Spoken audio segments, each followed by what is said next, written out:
नमो बुद्धाय, जय सम्राट, जय भीम, जय भारत। मैं हूं प्रदीप मौर्य, आप देख रहे हैं न्यूज 7 भारत। आज इस न्यूज रिपोर्ट के माध्यम से हम जानेंगे,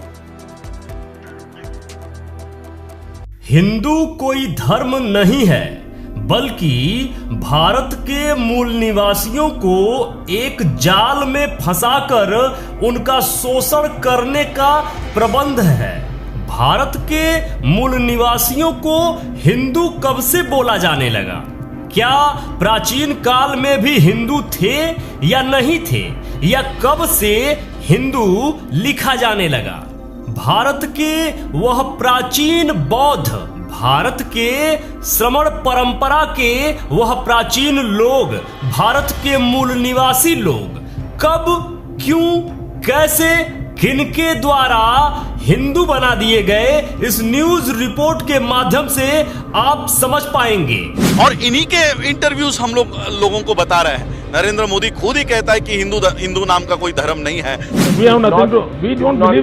हम मानने को तैयार नहीं, हिंदू रिलीजन है, मानने को तैयार नहीं। Hindu is a way of life. SP महासचिव स्वामी प्रसाद मौर्य ने एक बड़ा बयान दिया है, कहा कि हिंदू नाम का कोई धर्म नहीं है।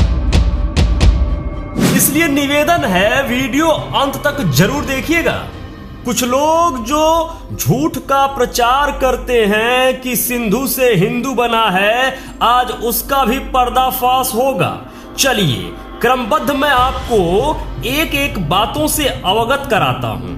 हिंदू शब्द का प्रथम प्रयोग ईसा पूर्व पारसी लोगों द्वारा स अक्षर का उच्चारण ह से करने के कारण सिंधु की जगह हिंदू हो गया, जो आज भी कायम है।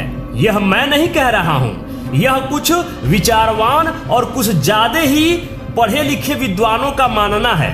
हिंदू शब्द का दूसरा प्रयोग मुगल काल के समय भारत में तुर्क मुस्लिम लोगों ने किया। उसका वजह तुर्क लोगों का स का उच्चारण ह से करने के कारण सिंधु नदी पार वाले को हिंदू करने से हुआ। इसलिए हम लोग सिंधुवासी यानी हिंदू बन गए। अब इस तारतम्य को अपनी ज्ञान की कसौटी पर तौलते हैं और देखते हैं कि क्या यह सही है या सिर्फ झूठ का पुलिंदा है। तर्क एक को सुनिए। जब पारसी लोग अपनी फारसी ज्ञान से स को ह कहता था, जिसके वजह से सिंधु की जगह पर हिंदू हो गया था, तब तो स्वयं पारसी जैसे कई शब्दों में भी स का प्रयोग होता था। उस शब्द को पारसी लोग पारही क्यों नहीं कहते थे?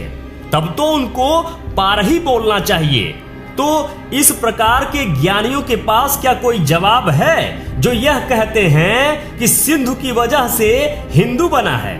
चलिए एक और सवाल। उसी प्रकार जब तुर्क मुस्लिम स को ह बोलता था, जिसके वजह से सिंधु के पार रहने वाला हिंदू हो गया, जैसा कि ये बोलते हैं, फिर तो भाई लोग यहाँ पर भी तो मुस्लिम और इस्लाम जैसा कई शब्द में स है। इस पर कभी सुना कि तुर्क का कोई भी लोग ह का उच्चारण करते हुए इस्लाम को इहलाम बोला हो? कोई इहलाम बोला था क्या? नहीं बोला था ना। तो फिर सिंधु को हिंदू कैसे कर देगा? सिर्फ शब्दों का युगलबंदी करते हुए किसी काल्पनिकता को समाप्त नहीं कर सकते हो। यानी युद्ध में कभी भी जीत काल्पनिक लक्ष्य से नहीं होता है। वास्तविक लक्ष्य को साधो और मनुवादी के आंख को भेदो। वस्तुतः हिंदू शब्द की उत्पत्ति अंग्रेजी सरकार के मध्य शासन काल की है। मैं फिर से कहना चाहूंगा, हिंदू शब्द की उत्पत्ति अंग्रेजी सरकार के मध्य शासन काल की है। जब भारत में अंग्रेज राज करने आए थे, भारत पर शासन करने, तब भारत में हिंदू जैसा कोई शब्द नहीं था। उस समय सभी ब्राह्मणी व्यवस्था के हिसाब से भारत में रह रहे थे। और इस बात का एक भी लिखित प्रमाण, लिखित साक्ष्य मौजूद नहीं है कि अंग्रेजों के आने से पहले भारत में हिंदू जैसा कोई शब्द था। अंग्रेजों के आने से पहले और जब अंग्रेज आ गए थे उसके मध्यकाल तक भारत का समाज वर्णागत था, संबोधित होता था, जिसको वर्ण व्यवस्था कहा जाता है। दरअसल अंग्रेजों के दरबारी पाखंडियों को जब यह एहसास हो गया था कि अंग्रेज अब भारत छोड़ेगा और इस देश में चुनाव द्वारा बहुमत वाले की सरकार बनेगी, फिर क्या था, पाखंडियों ने भारत की वर्णागत व्यवस्था, जिसमें ब्राह्मण, क्षत्रिय, वैश्य, शूद्र समाज को एक हिंदू रूपी पिंजरे में धीरे धीरे बंद करना शुरू कर दिया था। मैं फिर से कहना चाहूंगा कि जब पाखंडियों को यह लगने लगा कि अंग्रेज भारत छोड़कर जाने वाले हैं और उनको यह डर सताने लगा कि वह लोगों पर शासन कैसे कर सकते हैं, तो उन्होंने वर्ण व्यवस्था जो बनाई हुई थी उसको परिवर्तित करके सभी को हिंदू रूपी जाल में कहिए या हिंदू रूपी पिंजरे में बांधना शुरू कर दिया।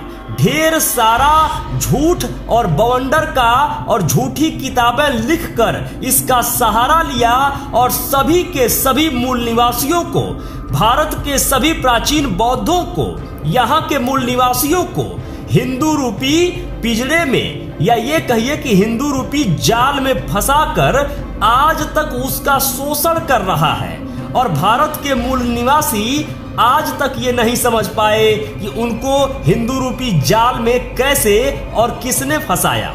जबकि बहुत सारे लोगों ने अपना दिमाग लगाया तो वो समझ पाए कि उनके पूर्वजों के साथ हुआ क्या है कि और वह किस जाल में फंसे हुए हैं। उन लोगों ने यह जाल काटा भी, यह जाल तोड़ा भी और पुनः घर वापसी भी किया।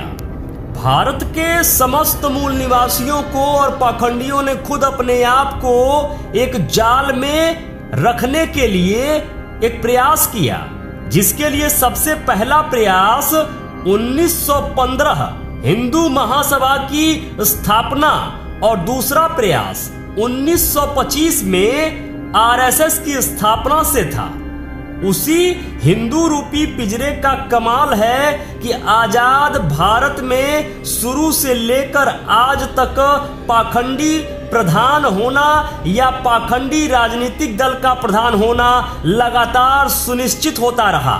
यह जाल ऐसा है जो पाखंडियों को शीर्ष पर अपने आप रहने की स्वतंत्रता देता है। जब तक इस जाल में भारत के मूल निवासी फंसे रहेंगे तब तक जाल डालने वाला व्यक्ति हमेशा उनका शोषण करता रहेगा, जैसा कि कई 100 साल से होते आया है और आगे भी होता रहेगा। तो निष्कर्ष ये है कि हिंदू शब्द या हिंदू धर्म जब से बना वह काल था जब अंग्रेज भारत में शासन करने आए, तो मध्यकाल में अंग्रेजों के आने के बाद लगभग मध्यकाल में हिंदू जैसे शब्द का प्रयोग होना शुरू हुआ था। और यह बात सिर्फ मैं नहीं कह रहा हूं, यह बात भारत के प्रधानमंत्री नरेंद्र मोदी तक कह चुके हैं कि हिंदू जैसा धर्म इस धरती पर एग्जिस्ट नहीं करता है। हिंदू कोई धर्म नहीं है, हिंदू एक वे ऑफ लाइफ है, हिंदू जीवन जीने की कला है, हिंदू कोई धर्म नहीं है।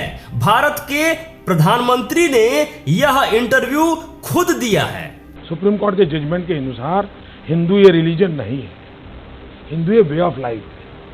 आप रिलीजन में चले गए, हम सुप्रीम कोर्ट के जजमेंट के हिसाब से चलते हैं। We have nothing to, we don't believe that. हम मानने को तैयार नहीं, हिंदू रिलीजन है, मानने को तैयार नहीं। Hindu is a way of life.